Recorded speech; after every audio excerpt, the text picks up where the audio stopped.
Hello from wherever you are, and welcome to Let's Play Games. I'm John McFarland, Adult Services Librarian for National Public Libraries, and I hope you'll join me in learning or rediscovering some of the more common and uncommon games out there. This time, we go into a mildly collaborative, definitely competitive game about the French countryside, building, taking points, knights, farmland. This is Carcassonne. Let's get stuck in.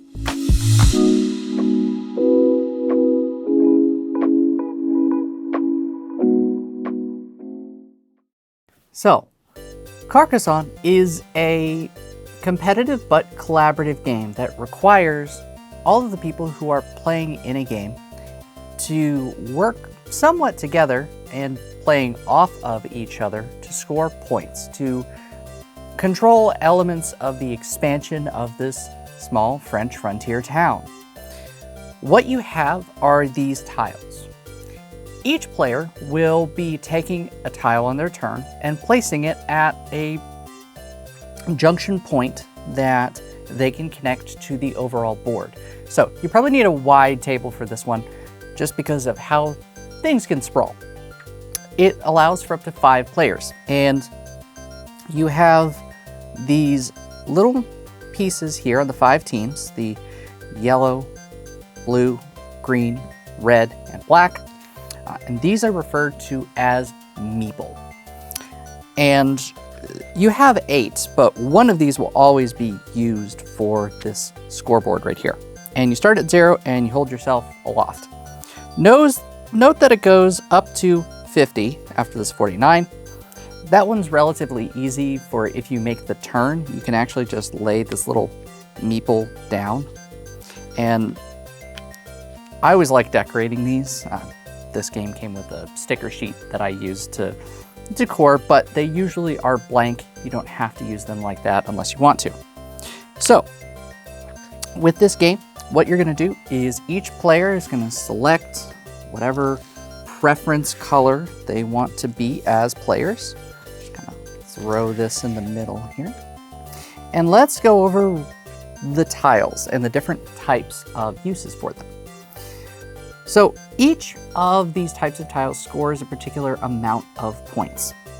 What you have are these road tiles, which can be connected together.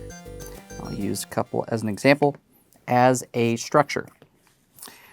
And on your turn, when you play these tiles, you can actually claim one of these roads for points. What you're then trying to do is make a long road, or as long as you possibly can. And as long as you keep it going, you're good.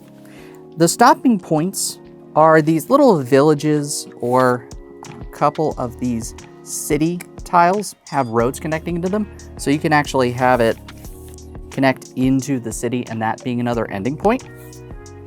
But you'll score 1 point for each tile that the road is on. So that would be 3 points right here. So let's say I was the green player and I had started the play with this tile right here. I'd actually claim the road and I have to put it right on this. Usually I like putting it on the middle, especially if I'm trying to lay claim. And the next player, the yellow player, draws this tile. In theory, they could do this, or they can force that player to score the 3 points. So you are not the only one finishing off your scores.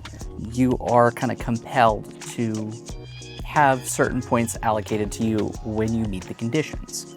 So here I would say, all right, that's 3 points, move them there, and this person actually gets their meeple back. So this is also how you determine what's been claimed, what's been scored, what hasn't been scored. And it also starts a new pathway. So then the yellow player could, in theory, claim their part of the road and have it continue on.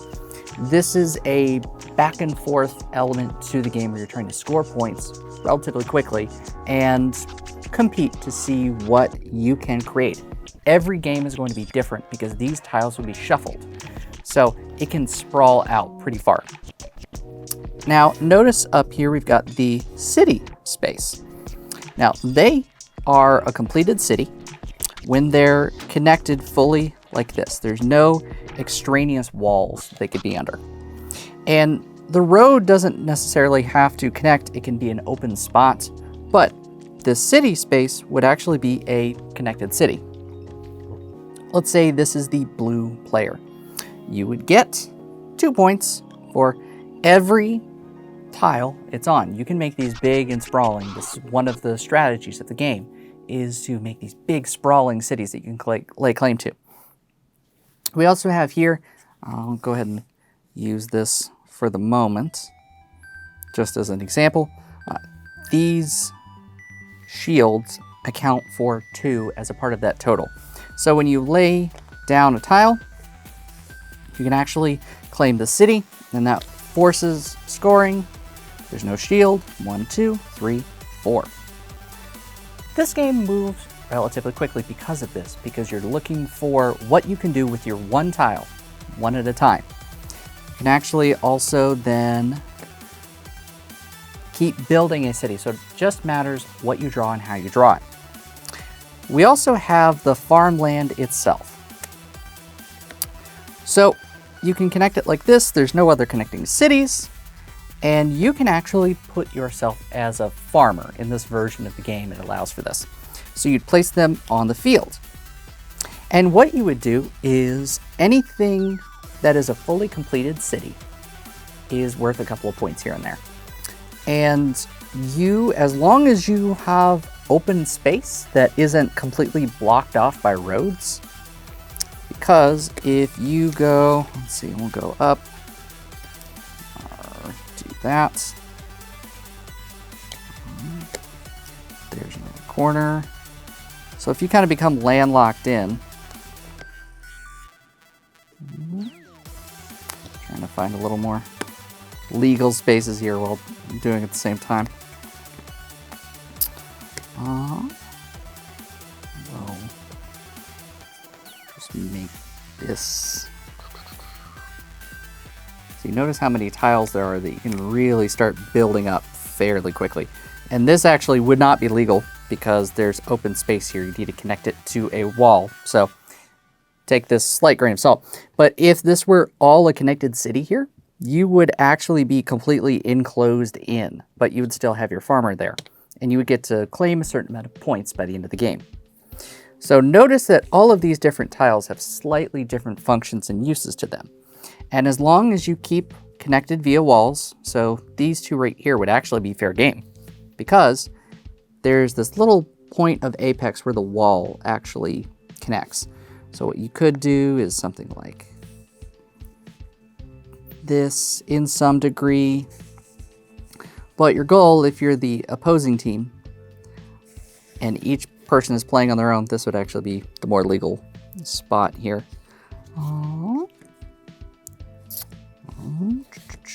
Sorry, trying to...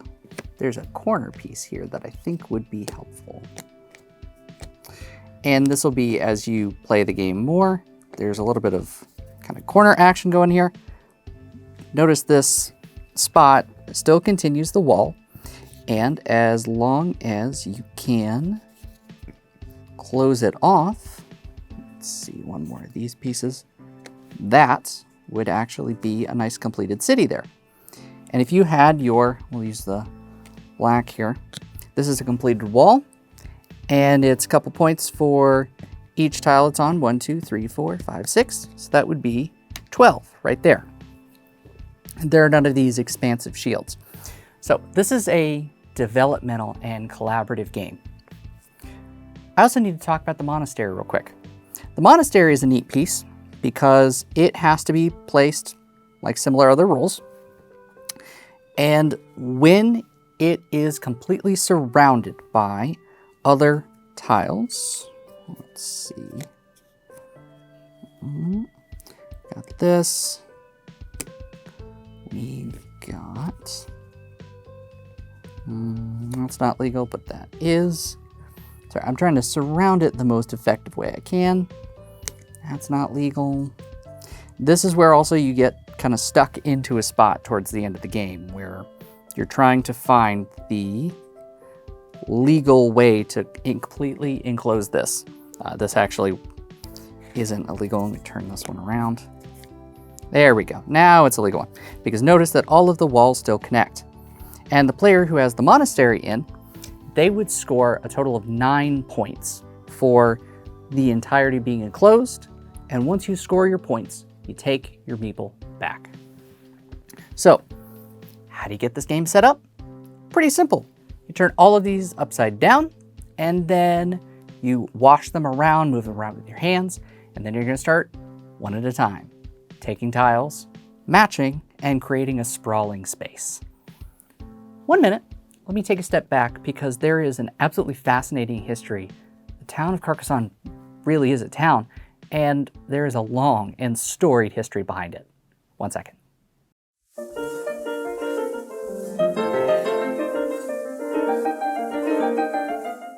So, this town, Carcassonne, is an actual town, and this game is based in the kind of developmental time period of the medieval ages.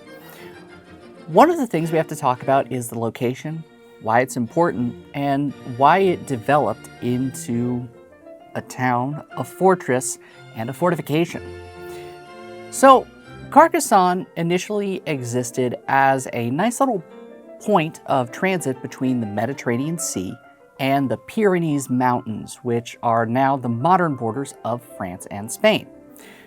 This is alongside a river, the River Aude, and is the one big turning point. Because of this, it has been competed over and used as an important frontier post for the Romans, the Gauls, Spaniards. Even during the Reconquista, you started to see this town as an important hub. In modern day, it is part of the interior of France, so it doesn't have the same level of prominence, but during this time period, the medieval era, it was an important frontier post.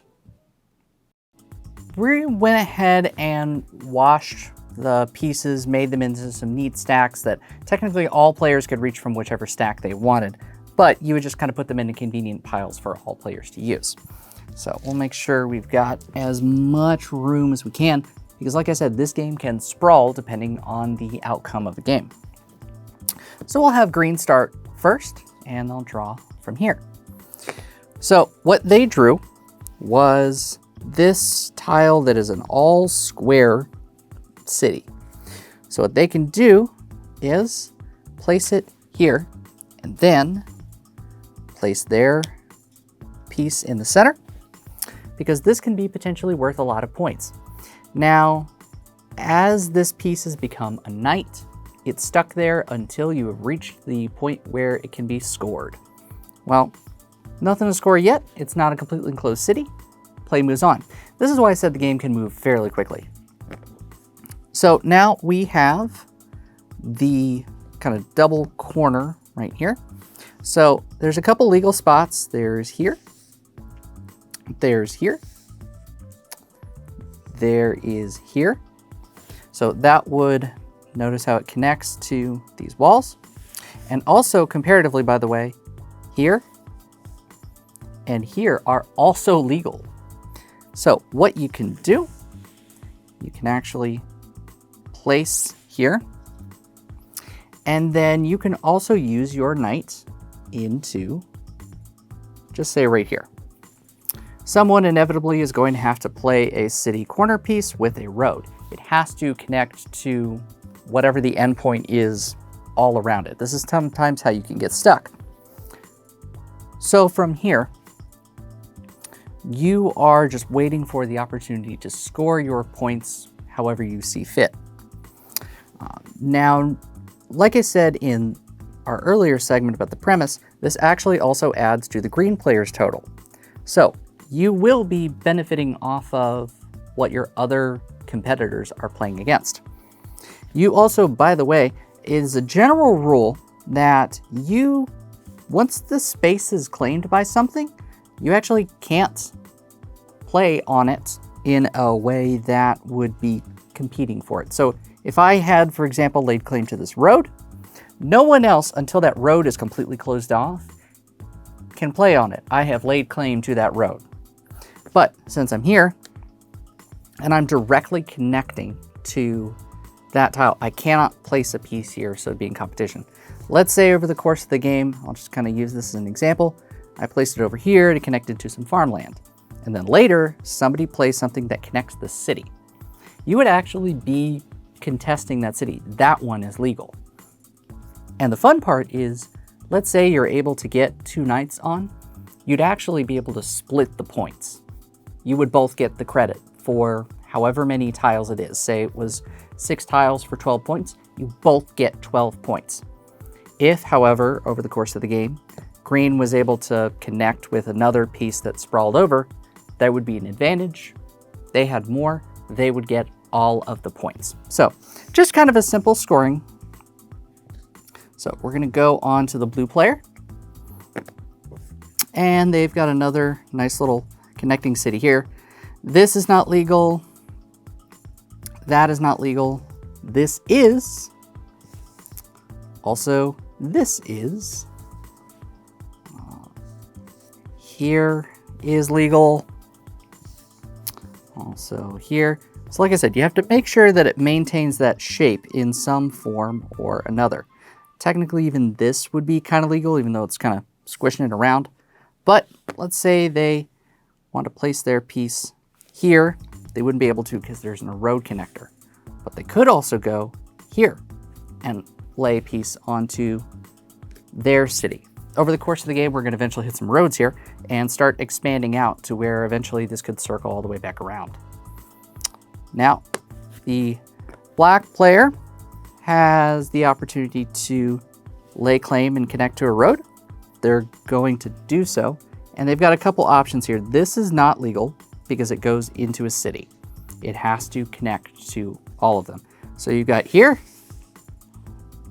you've got here, or technically even there. But what I want to do is make sure it sprawls out. So I'm going to lay claim to this road. That's it. I've laid a meeple. It'll be red player's turn. Well, now they can't stop the road, but they can keep it going.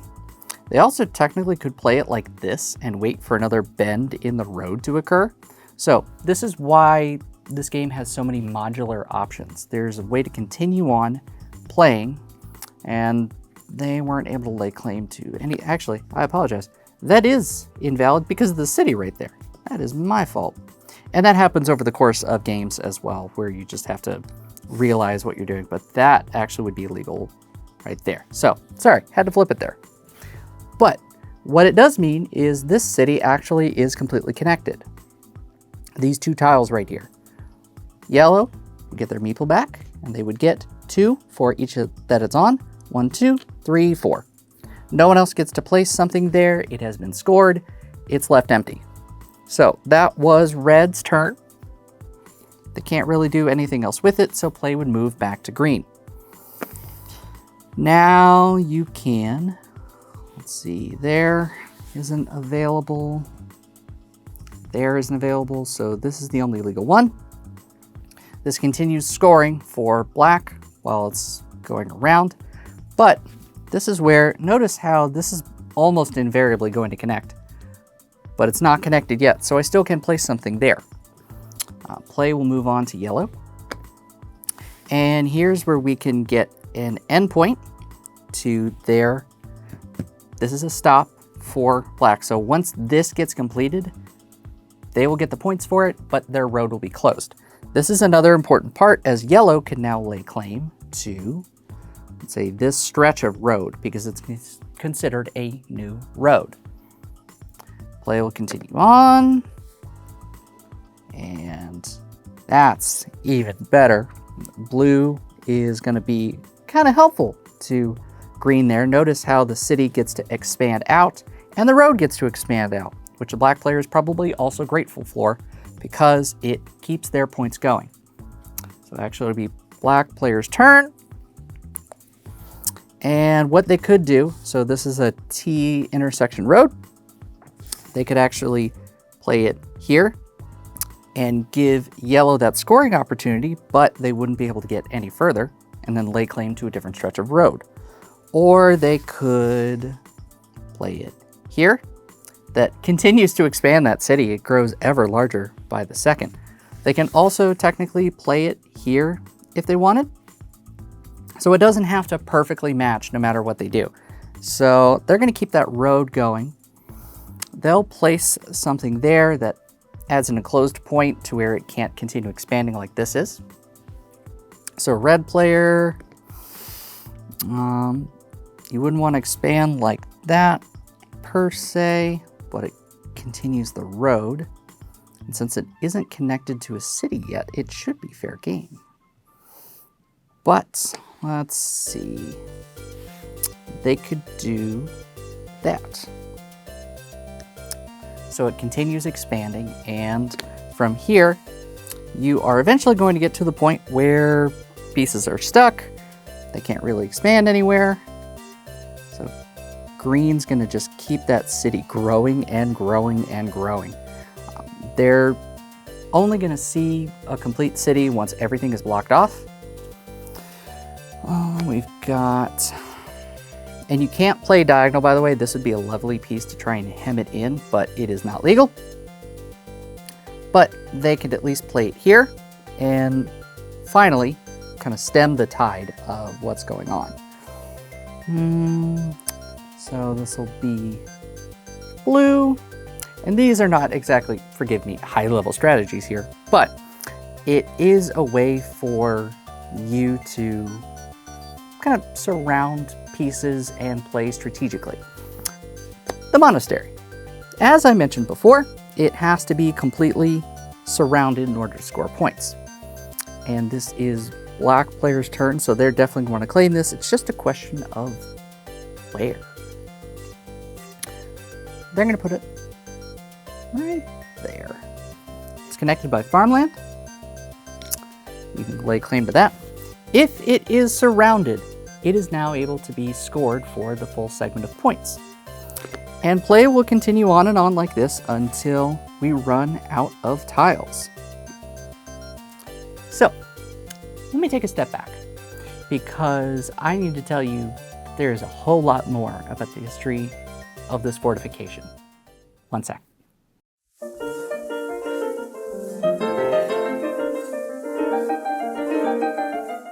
So I want to focus on the fortress aspect. As we were starting to see through gameplay, these towns had some strong walls that had to be built. Well, these castellum, or gates, ended up being built over a long period of time, since this was, like I mentioned before, the frontiers of what was then the Kingdom of France.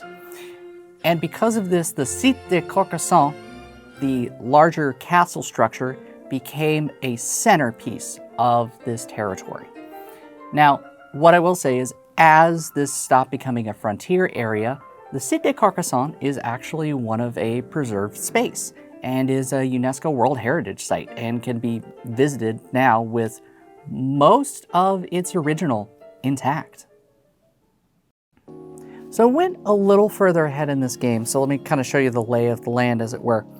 There are some nice little road expansions that, this happens on occasion where you flip something around. You just need to make sure that you fix the issue, and that would have counted for blacks. Yeah, black, sorry. So, always make sure that you can connect the pieces in the right way. Mistakes happen, it's fine. So, we are on the blue player's turn. And they've got some options here. Notice this road has to connect. This would enclose the city.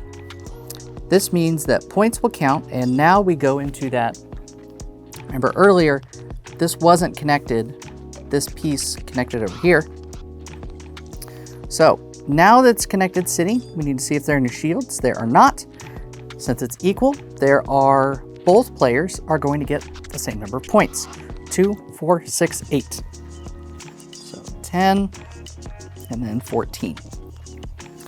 Notice that green is kind of lagging behind. Well, they're really hoping that this city over here gets cut off. If they can get another one of these pieces to stop here, that's a completed city, which would be, just for the moment, 2, 4, 6, 8, 10, 12 for the shields, 14, 16, 18, 20, 22, 24, 26, 28, 30, 32, 34. Right now it's 36 points if that gets closed off. So yes, they're kind of behind right now, but one properly placed piece, and it is, and sorry, I forgot to give the Meeples back there. Black's turn. They're gonna try and continue closing off the city, but they can't put it there. Can't put it there. Can't put it there, so you sometimes have to search for things to connect properly. Especially when you can lay claim to a spot that hasn't been fully connected yet and can really determine the course of a game as to how many are left. So we're going to do, nope, can't do that either, but they can do that. So over the course of the game, I'm just trying to eventually close off some of these. It's Red's turn, so they're going to keep laying claim to that road. They want to eventually expand it. Green players, aha. There is the aforementioned 36 points off of this enclosed city. But notice that black was here much earlier, and they are equal. So that will be 10, 20, 30, and 6. You'll lay it flat because that is up to 51. And then 10, 20, 30, and 6. They will be up to 40. So through this expanse and being able to explore out as far as they can, green's still in this. They're actually ahead of other places where people haven't connected cities yet. So this is the competing strategy behind this game, where you can go through and connect, engage, and because it's a cooperative and collaborative game, you're going to continue on trying to lay claim to either the monasteries, none of which have been surrounded yet. This is the last one that needs it. This needs a whole lot more help. There are a couple more monasteries here as well, so there's possibility. Also, I want to tell you that the farmland right here, somebody claimed that as the farmer. They're going to get 3 points for every completed city that is not enclosed. So let's say that they have, eventually this road closes off. They would have a completed city here and in their turf. So that'd be 3 points, except for the fact that this is a large area. There's not that much space to go off of. Over here, you've got a small amount. So if somebody had a farmer over here, you've got much more likely to have an enclosed area and enclosed space. This is the basic strategy of this game, and you continue going until no pieces can be placed, account for the total, and then decide the winner. It's fairly quick. That's Carcassonne.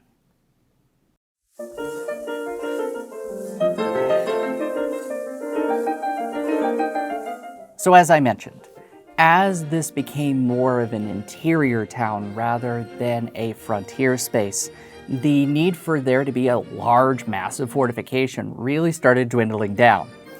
And because of this, the town had to develop and grow. This adds in another key aspect of this game, the farmland, which has a large sprawling element to this game. You want to make sure that you don't overlook it. But it actually reflects what the transition ended up being. In the 18th century, they stopped being more of a fortification spot and more of a textile and wool space. So they were able to relatively successfully pivot into the modern ages. So the town still exists today. That's all the time we have for today. Thanks for tuning in. Now that we've got the basics of this game, we're going to add some fun twists onto this game and start talking about the many, many expansions, but we'll just have 2. We're going to add in a river, and we're going to add in some bishops. I'll tell you about it next time.